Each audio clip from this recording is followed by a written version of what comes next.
Alright, so the next truck we're going to look at is my comp crawler, my 2.2 Pro comp crawler. This is a little bit different. It does not have the body. It's bodiless because that's how the rules state.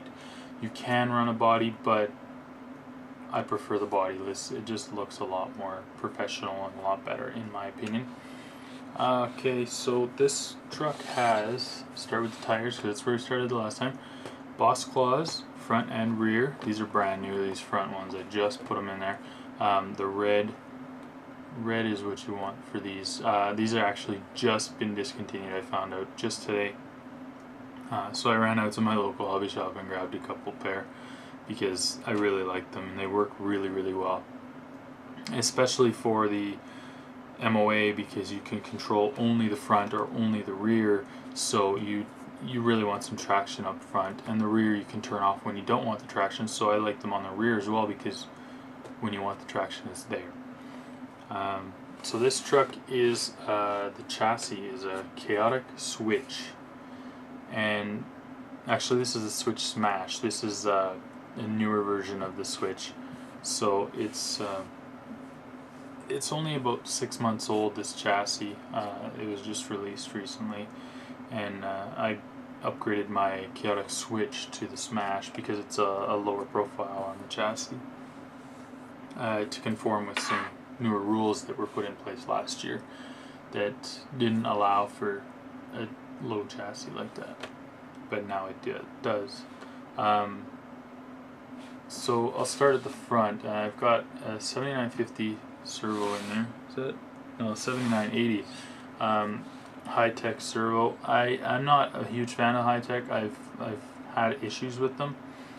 So I usually run the Savox, but since that was in my bin for spare parts, and the Savox, I broke the ears off of it, so I just threw this in there, and I got the Savox repaired. I got a new case for it, but it's a lot of work to put this thing in because it's pretty much hardwired in there. I have to unsolder and resolder it all, so I haven't bothered changing it. I'll change it if I have an issue with it. Actually, we'll go through the electronics. In here I've got two Sidewinder Micros that are sandwiched together. They run both the front and rear motors. Just the one power wire goes to both of them. One set of motor wires goes here, the other set of motor wires goes to the rear motor. And then I've got the motors in there are Brood motors. Not sure if you can see that. They're Brood Creep 35 turn. I did have some issues with the front motor stalling out on me, so I actually just refreshed that. I turned down the column a little bit with some sandpaper and put new brushes in it, and it pulls pretty good again. And then inside the cab, you can't really see it, I've got the receiver for my 4PL again. Same deal with the shocks. They are Traxxas big bores. These are the shorter ones because this chassis, the way it was designed, calls for 3.5-inch shocks. So that's what I run because that's the way the designer intended it. So that's the ideal situation. Again, the links are titanium links. All four, those were bought with the chassis from the vendor. Also underneath here, you can see that is a Rowdy Racing electronics plate. That's where I run my battery. Just some Velcro in there and holds the battery in place nicely. Some people run the battery up on the axle. I'm not a fan of that.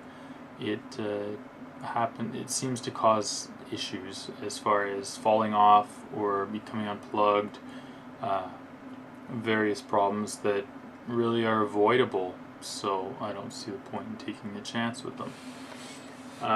In there I've got some Vanquished Knuckle weights. Those add some weight to the front end to give you more traction. The more weight, the more tire pushing down, gives more traction on stuff, right?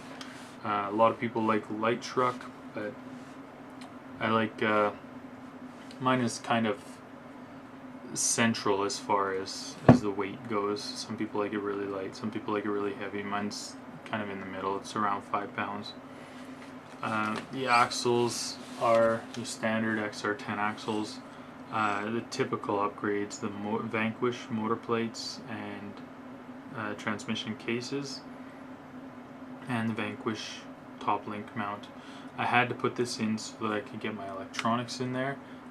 Typically, it's not completely necessary, but it is a beneficial upgrade on the front axle. The rear axle, you can get away without it. I like it because I put the links way up high so that I can clock the motor far up, so that when you're driving on the rocks, the motor is way up there, the rocks are going to come underneath here and not hit the motor, not snag you up, and hopefully help you out a little bit.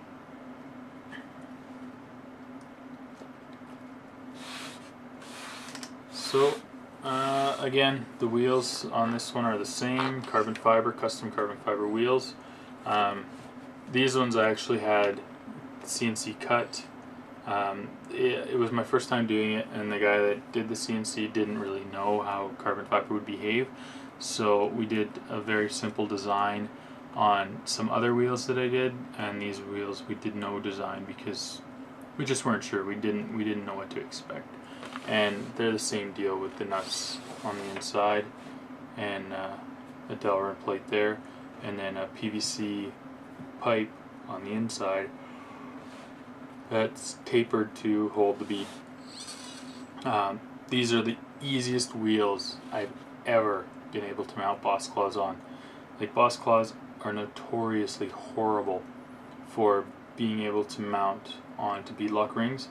These go on no problem every time. It takes me like 2 minutes per wheel. It's just, it's a breeze. I love it. But they work really well. They're reasonably easy to make. Even if you don't have the CNC, you can still use a hole saw and make them relatively easy. I think it took, the first set I made, it took me like a day, like maybe 3 or 4 hours to make a set. So I mean, it all depends on what your time's worth to you, and whether or not it's worth making. Also worth mentioning, inside the axles, RC 4-wheel drive gears throughout. One other thing I should show you guys is right here on the rear axle. There's these 2 screws. These are not stock. Those are custom. There used to be a screw that went across through here.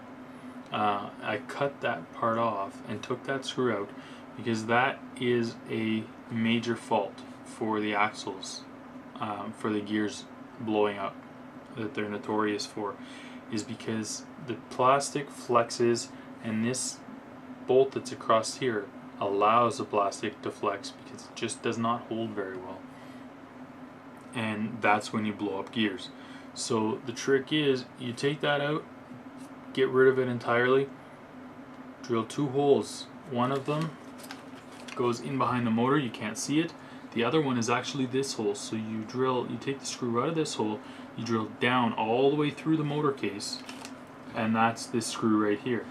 And then that way you put that screw through and up through the top, and then this screw goes in behind the motor there, and it's nutted in between the motor and the transmission, and that way you won't blow it up because it's held nice and secure by 2 vertical bolts instead of that one horizontal one that the plastic just stretches and you'll just have issues with.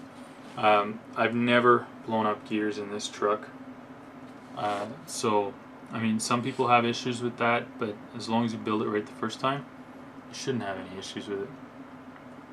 So that is my 22 Pro comp crawler, MOA.